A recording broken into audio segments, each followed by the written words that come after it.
En esta otra ocasión, también eran tres los personajes que iban explorando los páramos montañosos de los márgenes de Jotunheim, el país de los gigantes. Pero esta vez se trataba de Loki, Thor y Hoenir. Hoenir era un antiguo dios que había dado a los humanos el don del raciocinio. No era fácil encontrar comida en esas montañas y los tres dioses tenían hambre. De pronto escucharon un ruido, mugidos de ganado a lo lejos, y entonces se miraron entre sí y sonrieron, como sonríen los hombres hambrientos cuando saben que por la noche comerán. Al cabo de un rato, llegaron a un verde valle donde grandes robles y altísimos pinos bordeaban prados surcados por riachuelos, y allí vieron un rebaño de vacas y bueyes grandes y bien alimentados con la hierba tierna del valle. Excavaron un hoyo, prepararon un buen fuego de leña, mataron un buey, lo sepultaron bajo las brasas y esperaron a que la cena estuviera lista. Cuando desenterraron la carne, se encontraron con que aún estaba cruda y sanguinolienta. Volvieron a encender el fuego y esperaron un buen rato, pero la carne ni siquiera se calentaba con el calor de las ascuas. ¿Has oído eso?, preguntó Thor. ¿Qué?, dijo Hoenir. Yo no he oído nada. Yo sí, replicó Loki. Pon atención. Escucharon, y el sonido era inconfundible. Alguien, en algún lugar, se estaba riendo de ellos con traviesas carcajadas. Los tres dioses miraron alrededor, pero no había nadie más en el valle, solamente ellos y las vacas. Entonces Loki levantó la vista. En la rama más alta del más alto de los árboles había un águila. Era el águila más grande que nadie hubiera visto jamás, un águila gigantesca, y se estaba riendo de ellos. ¿Sabes por qué este fuego no cuece la carne?, preguntó Thor. Puede que lo sepa, contestó el águila. Vaya, sí que parecen hambrientos. ¿Por qué no coméis la carne cruda? Es lo que hacemos las águilas. La desgarramos con el pico, pero ustedes no tienen pico, ¿verdad? Estamos famélicos, dijo Hoenir. ¿Puedes ayudarnos a cocinar nuestra carne? En mi opinión, dijo el águila, vuestro fuego debe de haber sido objeto de algún encantamiento que le roba el calor y la fuerza.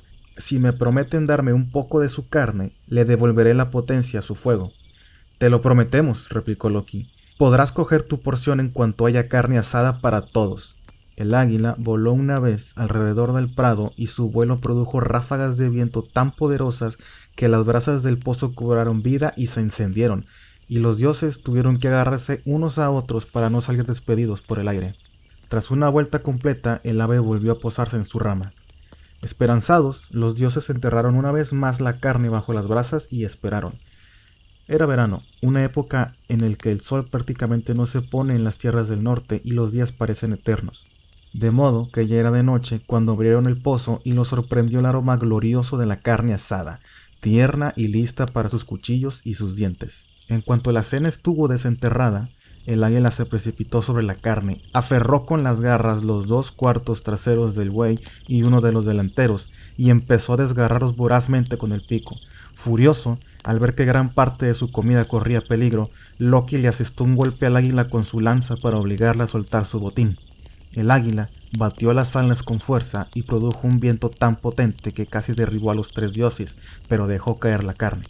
Loki no tuvo tiempo para celebrar su triunfo porque no tardó en descubrir que la lanza se había clavado en el costado del ave y que ésta, al levantar el vuelo, también lo arrastraba a él. Loki habría querido soltar la lanza, pero tenía las manos pegadas al asta, no podía soltarla. El águila voló a baja altura, arrastrando los pies de Loki por pedregales y campos de grava, por las laderas de las montañas y las copas de los árboles. Había magia en juego, una magia demasiado poderosa para que Loki pudiera controlarla. «Por favor», gritó Loki, «detente, vas a arrancarme los brazos de una, ya has conseguido destrozarme las botas, vas a matarme». El águila ganó altura, siguiendo la ladera de las montañas, y comenzó a volar lentamente en círculos, sin nada más que el aire frío entre la tierra y ellos. «Puede que sí, puede que te mate», dijo. «Pídeme lo que quieras a cambio de dejarme sano y salvo en la tierra», gritó Loki con voz agitada. «Lo que quieras, te lo ruego». «Quiero a Idun», dijo el águila, «y sus manzanas, las manzanas de la inmortalidad». Loki estaba suspendido en el aire a gran distancia del suelo. Idun era la esposa de Bragi, el dios de la poesía, y era una diosa dulce, amable y gentil. Siempre llevaba consigo una caja de madera de fresno en cuyo interior guardaba unas manzanas doradas. Cuando los dioses notaban que la edad comenzaba a blanquearles el cabello o afectaba sus articulaciones, acudían a Idun. Entonces ella abría la caja y les permitía comer una sola manzana. En cuanto la comían, recuperaban toda su fuerza y juventud. Sin las manzanas de Idun, los dioses habrían dejado de serlo. «Estás muy callado», dijo el águila. «Te arrastraré por más pedregales y montañas, y creo que esta vez también podría meterte en unos cuantos ríos profundos». «Te conseguiré las manzanas», dijo Loki. «Te lo juro, pero déjame en el suelo». El águila no dijo nada, pero con una ligera sacudida de las alas empezó a descender hacia un verde prado, desde donde se levantaba el humo de la hoguera.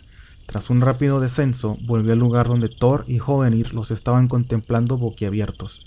Tras pasar sobre la hoguera, Loki notó que caía, aferrado aún a su lanza, y enseguida rodó por la hierba. Con un chillido, el águila batió las alas, se elevó por los aires, y al cabo de un momento no fue más que un punto de minuto en el cielo. «Me pregunto a qué venía todo eso», dijo Thor. «Yo también», dijo Loki. «Te hemos guardado un poco de comida», intervino Hoenir. Loki había perdido el apetito, un hecho que sus amigos atribuyeron al vuelo del águila. Al día siguiente, Idun iba caminando por Asgard, saludando a los dioses y observando sus caras para descubrir los primeros signos de la vejez cuando se encontró con Loki. Normalmente, Loki no le prestaba atención, pero esa mañana le sonrió y la saludó. «Idun, cuánto me alegro de verte. Comienzo a sentir los estragos de la edad», le dijo. «Necesito comer una de tus manzanas». «Yo no te noto envejecido», comentó ella. «Lo disimulo muy bien», replicó Loki. «Ay, qué dolor de espalda. Qué terrible es la vejez, Idun». La diosa abrió la caja de madera de fresno y le dio a Loki una manzana de oro.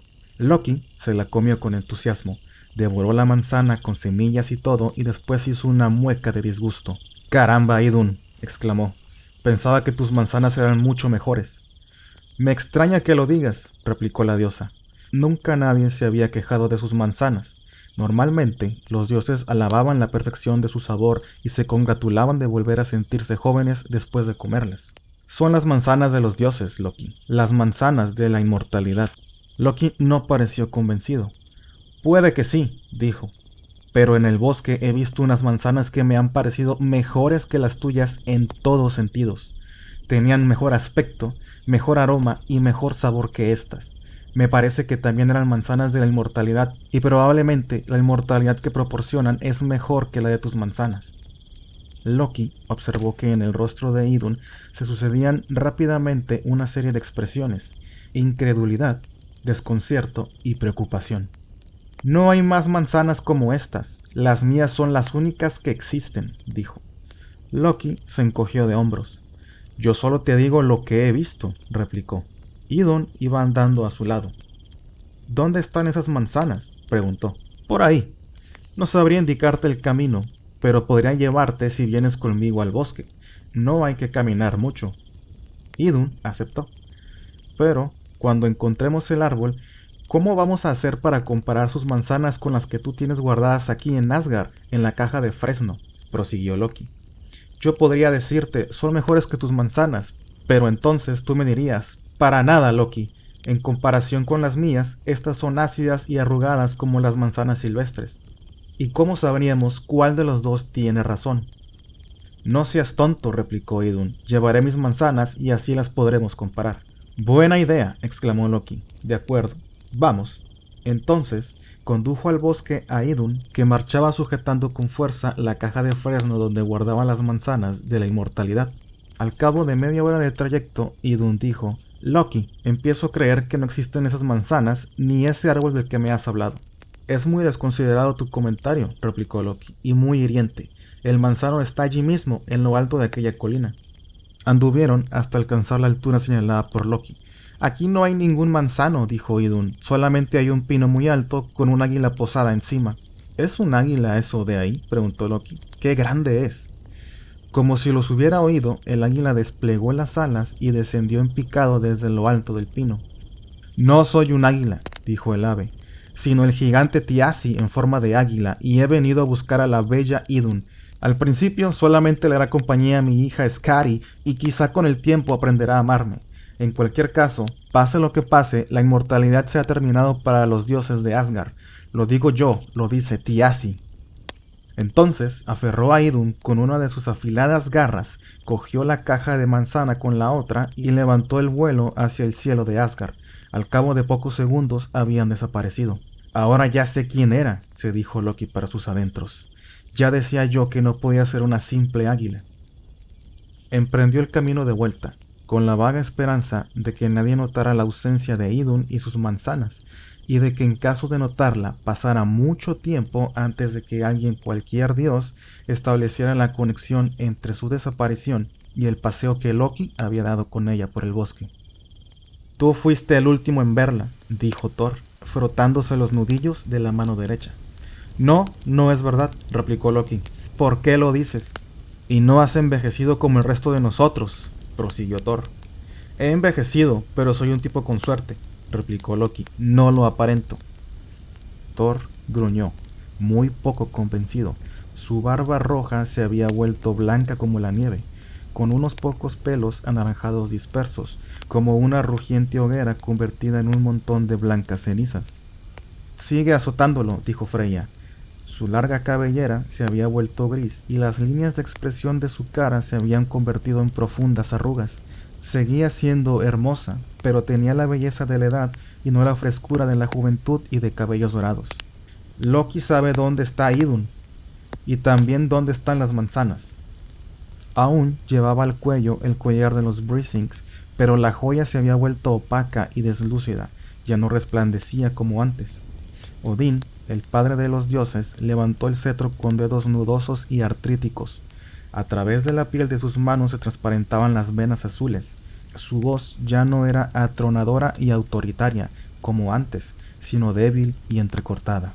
No le pegues, Thor, dijo con su voz de anciano. ¿Lo ven?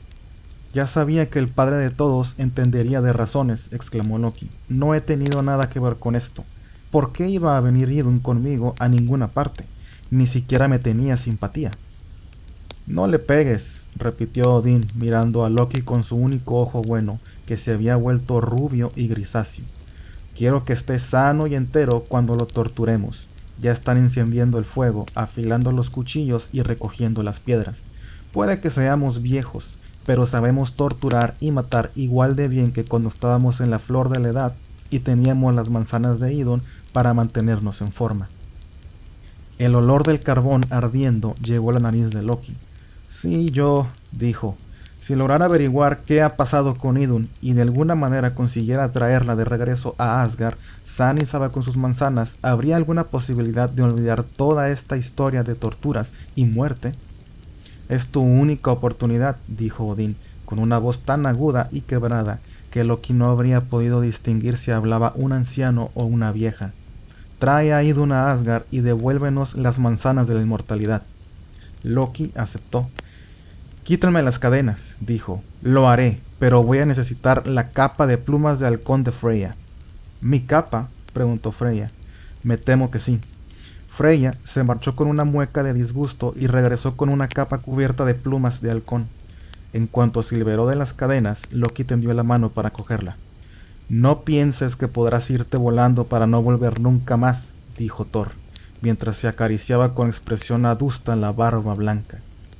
Puede que ahora sea un anciano, añadió, pero, si no vuelves, iré a buscarte allí donde te escondas, viejo como soy, y con mi martillo te daré muerte, porque sigo siendo Thor y todavía tengo mi fuerza.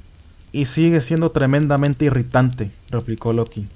Ahorra aliento y emplea tu fuerza para apilar las virutas de madera detrás de las murallas de Asgard. Quiero una pila enorme de virutas de madera. Tendrás que talar muchos árboles, cortarlos y reducirlos a virutas muy finas. Necesitaré una pila muy alta a lo largo de toda la muralla, así que será mejor que empieces ya mismo. Entonces Loki se volvió con la capa de plumas de halcón, se convirtió en el ave y batiendo las alas echó a volar con más rapidez aún que un águila y se marchó hacia el norte, en dirección al país de los gigantes del hielo. Loki siguió volando sin pausa, convertido en halcón, hasta adentrarse en la tierra de los gigantes del hielo y dar con la fortaleza del gigante Thiassi. Se posó entonces en el tejado más alto del castillo y desde ahí se puso a observar lo que sucedía más abajo. Vio que Thiassi, en forma de gigante, salía de su morada y se dirigía hacia una barca de remos más grande que cualquier ballena. Thiassi empujó la barca por la playa hasta las frías aguas del Océano del Norte y empezó a remar con fuerza colosal. Al poco tiempo se perdió de vista. Entonces Loki, en forma de halcón, comenzó a volar alrededor del castillo para mirar a través de todas las ventanas. En la habitación más alejada, detrás de una ventana protegida por una reja, vio a Idun que estaba llorando. Loki se posó en uno de los barrotes de la reja. «Deja de llorar», dijo. «Soy yo, Loki, y he venido a rescatarte». Idun lo miró con los ojos enrojecidos de llanto. «Tú eres la causa de todos mis problemas», dijo. «Puede que sí, pero eso sucedió hace mucho tiempo. Ese que tú dices era Loki el de ayer. El Loki de hoy está aquí para salvarte y llevarte a casa». «¿Cómo?», preguntó Idun. «¿Tienes las manzanas?». «Soy una diosa de los Aesir», replicó ella. «Donde estoy yo también están las manzanas». Le señaló la caja de fresno. «Esto simplifica considerablemente las cosas», dijo Loki. «Cierra los ojos». Idun cerró los ojos y Loki la transformó en una avellana, con su corteza y su capuchón verde todavía adherido. Loki aferró la avellana en una de sus garras, saltó a través de la reja de la ventana y emprendió el viaje de vuelta. Thiassi estaba teniendo un mal día de pesca. Los peces no picaban. Al cabo de un rato, decidió que la mejor manera de emplear su tiempo sería regresar a su castillo y visitar a Idun. La haría rabiar un poco, diciéndole que sin sus manzanas todos los dioses se habrían convertido en ancianos frágiles y marchitos, sin dientes, paralíticos, temblorosos, lentos de pensamiento y sin fuerzas para hacer nada. Remó de regreso a su fortaleza y subió a la habitación de Idun. La encontró vacía. Vio una pluma de halcón en el suelo y en ese instante supo dónde estaba Idun y quién se la había llevado. Saltó al cielo, convertido en un águila todavía más grande y poderosa que cualquiera de las anteriores, y comenzó a batir las alas y a volar cada vez más velozmente hacia Asgard. El mundo se movía debajo y el viento soplaba con fuerza a su alrededor. Entonces empezó a volar más rápidamente, hasta lograr que el propio aire estallara con un ruido atronador a su paso. Thiassi siguió volando hacia adelante, dejó atrás la tierra de los gigantes y entró en el mundo de los dioses. Cuando divisó un halcón delante de él, Thiassi soltó un grito de rabia y aumentó la velocidad. Los dioses de Asgard oyeron el chillido y el estrépito de las alas y salieron a las murallas para averiguar qué estaba pasando. Vieron al pequeño halcón que venía hacia ellos y el águila enorme que lo seguía de cerca. El halcón estaba a punto de llegar. «¿Ahora?», preguntó Thor. «Ahora», dijo Freya. Thor prendió fuego a las virutas de madera. Hubo un instante, antes de que se encendieran, que proporcionó el tiempo justo al halcón para volar hacia ellos y posarse en el interior de la fortaleza. Entonces, un ruido ensordecedor. Estallaron las llamas. Fue como una erupción, una explosión de fuego más alta que las murallas de Asgard, una hoguera aterradora que alcanzó una temperatura inimaginable. Thiassi, en forma de águila, no pudo detenerse, ni fue capaz de reducir la velocidad o cambiar de dirección. Voló hacia las llamas.